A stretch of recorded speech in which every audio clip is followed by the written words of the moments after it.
Assalamualaikum warahmatullahi wabarakatuh. Halo semuanya, selamat bertemu kembali dengan saya yaitu Alia Ratu Fitria Putri Ansar dalam video pembelajaran virologi. Dalam kesempatan kali ini kita akan membahas salah satu materi yang unik nih guys, yaitu profil atau gambaran dari pemeriksaan hematologi pada infeksi virus Dengue dan SARS-CoV-2. Sebelumnya pasti teman-teman bertanya kenapa sih harus pemeriksaan hematologi? Seberapa pentingnya sih sebenarnya pemeriksaan hematologi ini dalam diagnosis dari virus Dengue dan SARS-CoV-2? Pemeriksaan hematologi sendiri berperan sangat penting karena pemeriksaan hematologi rutin itu teman-teman dia sangat membantu dalam mengenali infeksi virus sejak awal virus ini masuk ke dalam tubuh kita. Walaupun ya, pemeriksaan hematologi ini dia tidak mendeteksi secara langsung dari virusnya, tapi melalui berbagai tes yang dilakukan, itu dapat memberikan kita gambaran mengenai perubahan sel-sel darah yang ada pada tubuh saat virus-virus ini masuk ke dalam tubuh. Selain untuk mengenali dari infeksi virus pada saat virus ini menginfeksi kita, pemeriksaan hematologi rutin juga ini teman-teman memiliki manfaat yang lain, yaitu untuk memantau perkembangan dari penyakit virus yang menyerang kita. Selain itu, pemeriksaan hematologi juga memiliki beberapa keunggulan nih teman-teman. Mulai dari hasil yang cepat, biaya yang relatif terjangkau, serta prosedur yang sederhana dan mudah dilakukan. Tapi, karena pemeriksaan hematologi ini hanya menunjukkan respon tubuh, hasil pemeriksaannya itu perlu dikombinasikan dengan pemeriksaan lain teman-teman.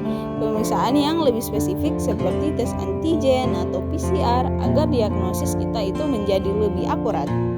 Lalu mengapa pemeriksaan hematologi itu penting? Karena pemeriksaan hematologi sebagai pemeriksaan penunjang itu merupakan pintu gerbang dari diagnosis kita teman-teman. Pemeriksaan darah lengkap sendiri itu sering menjadi langkah awal bagi klinisi untuk menduga adanya infeksi virus sebelum melangkah ke tes spesifik yang lebih mahal seperti PCR. Nah, kenapa pemeriksaan hematologi?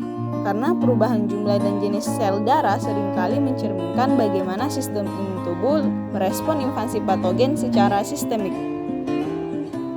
Parameter utama dari pemeriksaan hematologi itu ada 4 teman-teman, yaitu dari leukosit, yaitu white blood cell, lalu ada hemoglobin dan hematokrit, lalu ada trombosit atau platelet, lalu ada heterogenis atau diff count. Pertama yaitu leukosit atau white blood cell. Seperti yang kita ketahui, leukosit merupakan indikator utama dari respon imun tubuh. Nah, jika virus masuk ke dalam tubuh, tentu saja akan mengaktifkan yang namanya respon imunitas tubuh. Infeksi virus sendiri, salah satu respon imunnya itu akan menyebabkan yang namanya leukopenia, yaitu penurunan jumlah total leukosit. Kedua yaitu hemoglobin dan hematokrit. Nah, pemeriksaan ini dilakukan untuk menilai viskositas dari darah, di mana peningkatan hematokrit atau hemokonsentrasi merupakan tanda kebocoran plasma pada infeksi virus Dengue. Ketiga yaitu trombosit atau platelet. Nah, seperti yang kita ketahui, trombosit atau platelet ini teman-teman dia berperan dalam hemostatis. Nah, jika terjadi penurunan yang sangat tajam pada trombosit atau terjadi trombositopenia, ini merupakan penanda khas yang sangat dipantau pada kasus DBD. Dan keempat yaitu heterogenis atau diff count, di mana pada pemeriksaan ini kita akan melihat dari proporsi limfosit, neutrofil, dan eosinofil untuk membedakan etiologi antara virus juga bakteri. Sekarang kita masuk di bagian gambaran atau profil hematologi pada infeksi virus Dengue. Profil hematologi dari infeksi virus Dengue itu teman-teman ada 3 yang dikenal sebagai sangat khas untuk infeksi virus ini, yaitu ada trombositopenia, ada leukopenia, lalu ada hemokonsentrasi. Pertama yaitu trombositopenia atau penurunan dari nilai trombosit. Pada infeksi virus Dengue akan terjadi penurunan nilai trombosit hingga 100.000 mikroliter akibat destruksi imunologis dan supresi sumsum tulang. Kedua yaitu leukopenia yang dimana terjadi secara progresif terutama pada fase demam awal. Dan ketiga yaitu hemokonsentrasi yang dimana akan terjadi peningkatan dari nilai hematokrit lebih dari 20% teman-teman, yang merupakan nilai dasar akibat kebocoran plasma ke ruang ekstravaskular. Adapun dari gambaran atau profil hematologi per fase dari infeksi virus Dengue, di mana pada fase demam yaitu hari pertama dan hari ketiga itu teman-teman, dia nilai trombositnya itu mulai menurun, hematokritnya sendiri itu masih normal atau sudah sedikit naik, sedangkan leukositnya itu sendiri masih leukopenia progresif. Adapun status klinisnya itu dia masih viremia tinggi. Kemudian pada fase krisis yaitu hari keempat sampai hari keenam, trombositnya sendiri ini sudah sangat menurun teman-teman, dia sudah sangat rendah yaitu di bawah dari 50.000, dan kemudian hematokritnya itu langsung meningkat tajam yaitu di atas dari 20%, dan leukositnya itu dia sudah limfositosis atipikal, dan status klinisnya itu adalah terjadi kemungkinan resiko dari shock juga pendarahan. Lalu fase terakhir yaitu fase pemulihan, yaitu di hari ke-7 hingga hari ke-10, di mana trombositnya sendiri itu dia sudah meningkat cepat, kemudian hematokritnya itu dia sudah kembali normal, begitu juga leukositnya yaitu juga sedang perlahan kembali normal, sedangkan status klinisnya itu dia reabsorpsi cairan.